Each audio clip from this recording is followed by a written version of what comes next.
கர்நாடகாவிலேருந்து வந்திருந்த திருமதி ஜெயலட்சுமி ராமகிருஷ்ணன் அவர்களுக்கு கோடான கொண்டு நன்றி சொல்லணும். ஏன்னா அவங்க அங்கேருந்து கர்நாடகாவிலேருந்து தமிழ்நாட்டுக்கு வந்து இந்த அப்துல் கலாம் ஐயாவோட அந்த வேர்ல்டு ரெக்கார்ட் நிகழ்ச்சிக்கு முழுசு உறுதுணையாக இருந்தாங்க. அவங்களுக்கெல்லாம் என்ன வார்த்தைகள் அவங்களுக்கு நன்றிலாம் கிடையாது, அதுக்கும் மேலே சொல்லணும். நிறைய விஷயங்கள் இருக்குது. அதுக்கப்புறம் வந்து இந்த நிகழ்ச்சியை முழுமையாக கடைசி வரைய உறுதுணையாக தொகுத்து வழங்கினாங்க. கூட இருந்து சப்போர்ட்டிவாக எல்லா விஷயத்தையும் பேர் எடுக்கிறது, பாட்டு எடுக்கிறது, இந்த விஷயங்கள் அனைத்தையும் சிறப்பாக ஒரு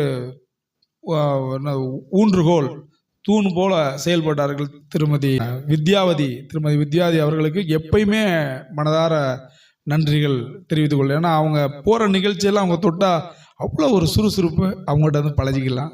ரொம்ப அருமை. அவங்களுக்கு என்னோட மனமார்ந்த பாராட்டுகள் தான் சார். இந்த நேரத்தில் நம்ம அட்மினுக்கு நம்ம நன்றி சொல்லிக்கணும். ஒரு பிங்கியாக இருக்கட்டும், சங்கீதாவாக இருக்கட்டும், காயத்ரி, ராஜி, திருப்பதி, எல்லாரையும் வந்து அவங்க அவ்வளோ அருமையாக வேலை பார்த்துருக்காங்க. ஏன்னா திருமணம்னு சொன்னோம்னா அக்கா, தம்பி, அண்ணன், தம்பி, எத்தனை உறவுகள் அத்தனையும் சேர்ந்ததான் இந்த திருமணம் சொல்கிற சிறப்பு.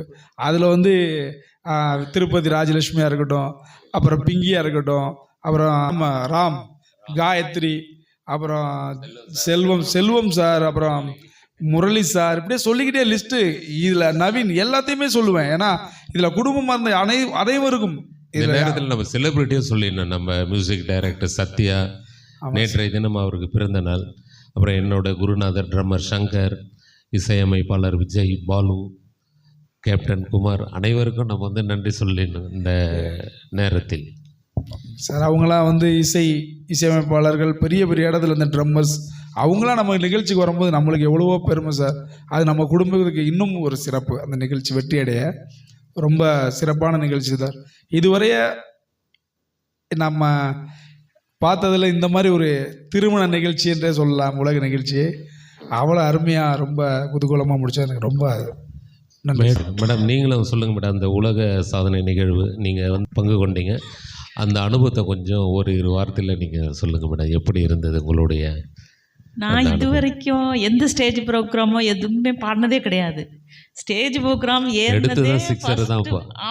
முதல்ல உங்களுக்கு உலக சாதனை ஸ்டுடியோல தான் ஃபர்ஸ்ட் பாட ஆரம்பிச்சதே. இந்த ஸ்டுடியோல தான் ஃபர்ஸ்ட் வந்து பாடினேன்.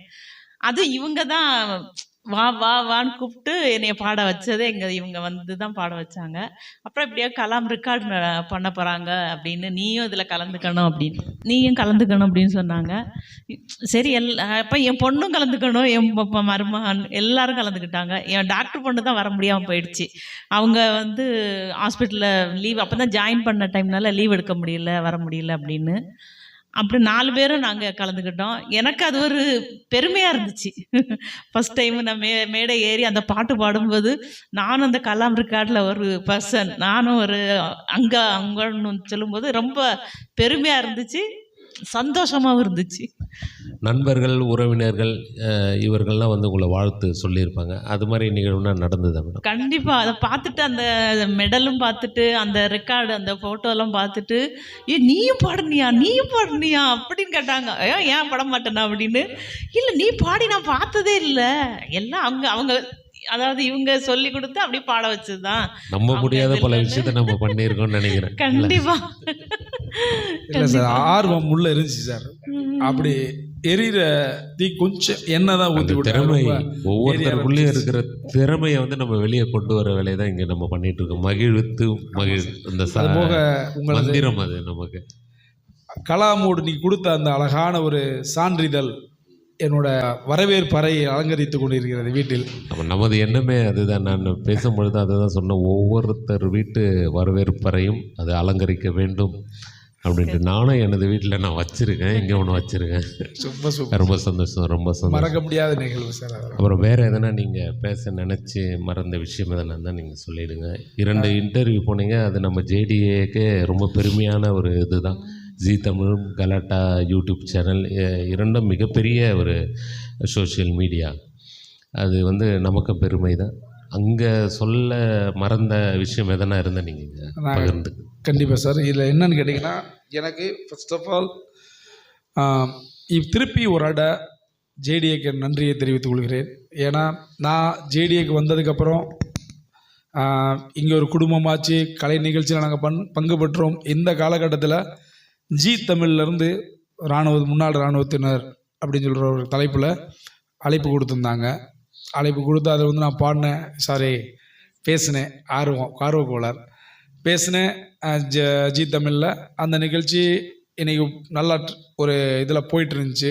எல்லோரும் பாராட்டு, என்னோடய சீனியர்ஸ் நிறைய பேர் எனக்கு பேசினாங்க, ரொம்ப பாராட்டு தெரிவித்தாங்க. எனக்கு ஜூனியர்ஸ் நிறைய பேசினாங்க, என்னோடய ரெஜிமெண்ட்லேருந்து பேசினாங்க. அதோட என்னோட இசை குடும்பத்துலேருந்து எனக்கு அனைவரும் பாராட்டு தெரிவித்தாங்க. இந்த நிகழ்ச்சி தமிழா நிகழ்ச்சியில் வந்ததுக்கப்புறம் நிறைய பேர் இதை பார்த்துட்டு, இராணுவத்தில் இந்த மாதிரி ஒரு கஷ்டங்கள் இருக்குது, இந்த மாதிரி ஒரு சந்தோஷங்கள் இருக்குது, இவங்களோட வேலைகள் இப்படி தான், சில விஷயங்கள் இவங்களோட சாக்ரிஃபைஸ், நேஷன் சாக்ரிஃபைஸ் சொல்கிற மாதிரி தேசத்துக்கான அர்ப்பணிப்பு என்ன, சில பேர் தன் குழந்தைகளை இழந்து, சில பேர் கைகளை ஊனமுற்று, இந்த மாதிரி விஷயங்களும் அவங்க ஆர்மி அவங்களோட குடும்பத்தார் அதை எப்படி சமாளித்தாங்க, அந்த நேரத்தில் அவங்களோட டென்ஷன், அவங்களோட மனம் எவ்வளோ பாடுபட்டது என்பதையும் ஒரு அருமையாக தொகுத்து கொடுத்துருந்தாங்க ஜி தமிழில். அந்த நிகழ்ச்சியை பார்த்துட்டு எனக்கு அதுக்கப்புறம் ஒரு வாய்ப்பு கிடச்சிச்சு. கலாட்டா அருமையான வாய்ப்பை எனக்கு வழங்கி. வேறு ஏதாச்சும் வாழ்க்கையில் அடையணும்னு நினச்ச விஷயம் அடையாமல் அது மாதிரி எதனா இருக்கா சார் உங்களுடைய வாழ்க்கையில்? எனக்கு அடையணும்னு நினச்சி அடையாமல் அப்படின்னு சொல்கிற விஷயமே இல்லைன்னு மாதிரி தோணுது. காரணம் என்னோட மனைவி. எனக்கு எல்லா விஷயத்துலேயும் அவங்க தான் அப்படின்னு சொல்லும்போது எனக்கு எந்த விஷயத்தையுமே பெருசாகவே இதுவரை படவே இல்லை. இறைவனுக்கு ரொம்ப நன்றி. என்னைய இந்த மாதிரி எனக்கு ஒரு துணைவியை கொடுத்து என்னைய எல்லாத்துலேயும் காப்பாற்றி என்னை கரெக்டாக கொண்டு போயிட்டே கடவுளே உங்கள் பக்கம் தான் இருக்காரு. அதனால தான் அது இப்படியே இருக்காங்க. எல்லாமே தானாகவே அதுவாக நடக்கிறது. அது உண்மை. இல்லை, நான் எப்படி கேட்டேன்னா, இப்போ ஒருத்தருக்கு இப்போ நான் டாக்டர் ஆகணும் அப்படின்னு ஒரு லட்சியம் இருந்திருக்கும். உதாரணத்துக்கு சொல்கிறேன், அது முடியல சார், என்னுடைய பாதை இப்படி போய் விட்டது, அந்த மாதிரி ஏதாச்சும் சின்ன சிறு வயதில் இருந்தே இருந்துச்சு சார். என்னன்னு நான் கேட்குறேன். இருந்துச்சு கண்டிப்பாக. ஃபர்ஸ்ட் ஆஃப் ஆல் நம்ம இசைத்துறையில் நினச்சா நான் பெரிய பாடகர் ஆகணும் அப்படின்னு சொல்கிறதுலாம் இருக்குது மனசுக்குள்ள. அது சின்ன பிள்ளையிலேருந்தே பாட்டு பாட்டு பாட்டு பாட்டு நான் உயிர்.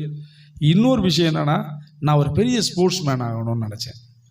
எப்படியாவது நான் 1500 வந்து ஸ்டேட் தமிழ்நாடு அந்த இதில் ஓடி இருக்கேன். அன்றைக்கி ஓட முடியல, வின் பண்ணி தான் ஃபஸ்ட் எடுத்தேன். நேஷ்னல் போயிருப்பேன். அன்றைக்கி வாய்ப்பு இல்லாமல் போச்சு. அது ஒரு சிறு கதை, அதை சொல்ல விரும்பலை. அதனால் எனக்கு அன்னைக்கு போயிடுச்சு. அது போக ஆர்மியில் சேர்ந்ததுக்கப்புறமும் அந்த மாதிரி ரஞ்சிக்கு வரைய கிரிக்கெட் ஆட ஒரு வாய்ப்பு அடிச்சு அதில் போனேன். அதுக்கும் மேலே போக முடியல, அதுவும் ஒரு இழப்பு. இந்த மாதிரி ஸ்போர்ட்ஸில் பெருசாக வரணும்னு நினச்சேன்.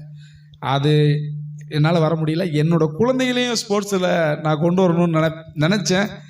ஆனால் அவங்கள வந்து ஃபுல் அண்ட் ஃபுல் படிப்பில் கொண்டு வந்து இன்றைக்கி ஒரு இன்ஜினியர், ஒரு டாக்டர் ஆக்கிறதுக்கு முழு காரணமே இவங்களுக்கு தான் சார். நன்றி. இதுவே மிகப்பெரிய சாதனை தான். எனக்கு இந்த ஒரு இனிமையான ஒரு மாலை பொழுதில் உங்களுடன் நேர்காணல் நிகழ்ச்சியில் எனக்கு ஒரு வாய்ப்பளித்த ஜெய் சாருக்கு ரொம்ப நன்றி சொல்லிக்கிறேன். ஏன்னா இதோட என்னை நீங்கள் கூப்பிடும் போது எனக்கு ரொம்ப சந்தோஷமாக இருந்துச்சு. சரி சார் என்னை கூப்பிட்ருக்காரு, ஓகே. நம்மளோட குடும்பத்தில் போய் இந்த நிகழ்ச்சியை பற்றி சொல்லும் போது எனக்கு ரொம்ப பெருமையாக இருக்குது சார். அதான் அதை நீங்கள் எங்களெல்லாம் அழைச்சது எங்களுக்கு ரொம்ப பெருமையாக இருக்குது சார். இந்த என்ன சொல்கிறது, இந்த நேர்காணல் நிகழ்ச்சி சிறப்படைய வாழ்த்துக்கள் சார். நன்றி சார். நீங்கள் இருவரும் வந்து உங்களுடைய பொன்னான நேரத்தை எங்களுக்காக செலவு பண்ணி இந்த ஜேடிஎஸ் ஸ்டூடியோவுக்கு வந்தது எங்களுக்கு மிக மிக பெருமை சார். உண்மையிலே நான் சொல்கிறேன், ஒரு முகஸ்தூதிக்காக நான் சொல்லலை. இந்த ஒரு இராணுவ அதிகாரி அப்படின்னு நாங்கள் அண்ணாந்து பார்த்தது இன்று வந்து கூடவே இருக்கார் ஒரு சகோதரராக, ஒரு இசை கலைஞராக. ரொம்ப மகிழ்ச்சி. ரொம்ப நன்றி மேடம், நீங்கள் இருவரும் இணைந்து வந்தது. Happy Valentine day sir. Thank you. உங்களுக்கு வந்து நாங்கள் இருவரும் சேர்ந்து ஒரு சல்யூட் அடிப்போம் சாருக்காக. வாங்க, நீங்களே வாங்க. இராணுவத்தில் இது உயர்ந்தது என்று நீங்கள் ஒரு வாட்டி சொன்னீங்க, அதை நாங்கள் உங்களுக்காக கொடுக்குறோம்.